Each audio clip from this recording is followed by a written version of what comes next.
Bethesda is defending the pay-to-play model that is being used in the upcoming game, The Elder Scrolls Online. Hi guys, this is Cal with the Open Games Network, and I'm here to tell you why pay-to-play games in MMO makes a hell of a lot more sense than having a free-to-play one. Bethesda have themselves said that if they had gone the free-to-play route, the result would have been a much lesser game. And I completely agree with them on this, and here's why. MMOs rely on a very simple architecture: good server uptime and good customer service. Now, to have a good server uptime, you're going to have a good maintenance team, and to have that maintenance team, you need to be able to pay them.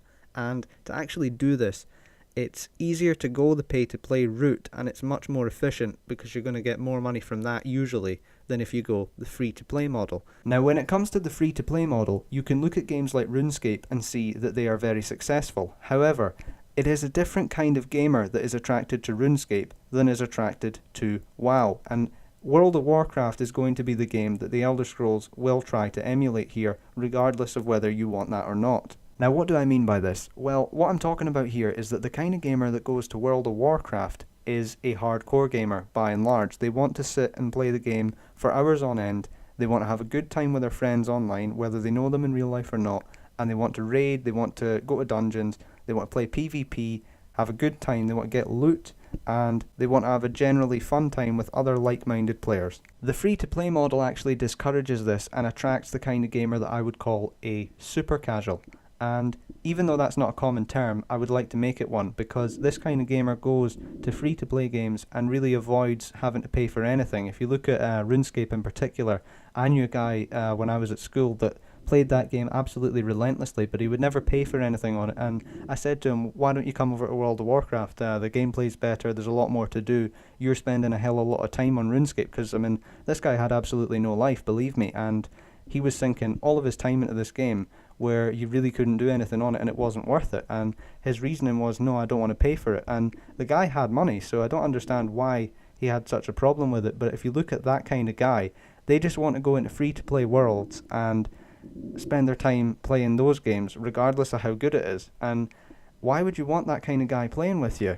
I mean, he's not a super casual, because he's actually an exception, but then there's the super casual that I'm talking about, where all they want to do is sit on that game and play it for the sake of it because it's free, and they don't really appreciate the game for what it is. They're going to sit playing it and they'll maybe enjoy it, sure, but how much skill can they ever develop if they're just on the game for having a laugh? I mean, you've got to have fun in the game, yeah, but you should be playing an MMO to get better at it and to get skilled at it, because MMOs promote guilds and things like that, guild raids, and that's the kind of fun that you want to be having in an MMO. And if you are playing on a free-to-play game, you are never going to be able to have that experience in the same way that you can have it on a pay-to-play one, because the like-minded people aren't there. And if you ask yourself this question, do you really want super casuals playing on your game? Because if you want to play The Elder Scrolls Online, I mean, yeah, you might not want to pay for it, but that's kind of tough shit. If you want to play this game, pay for it.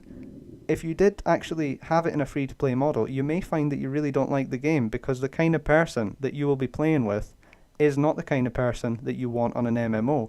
Now, yes, you may be coming from the Elder Scrolls series on the Xbox, PS3 or whatever, and those aren't MMO games, and I understand that it's going to attract a different kind of person to this world. But you really have to appreciate here that this is not console. This is actually a different kind of thing, and I know it's coming on consoles as well, but that's not what I mean.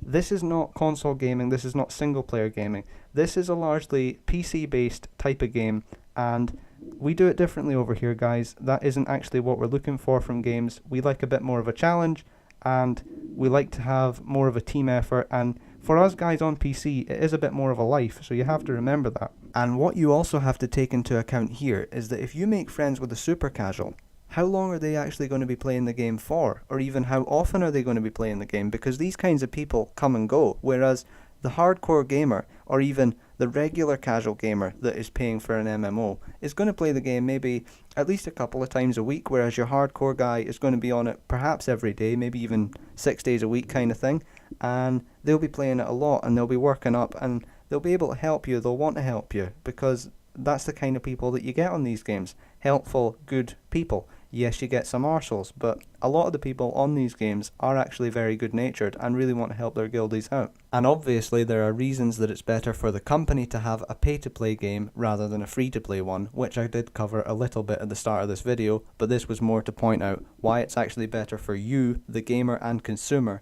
not to have a free-to-play game. Because really, if you look at it, guys, if you want to play this game, you do not want that kind of gamer that I'm talking about joining in with you. RuneScape is one thing. Do not bring that to the Elder Scrolls.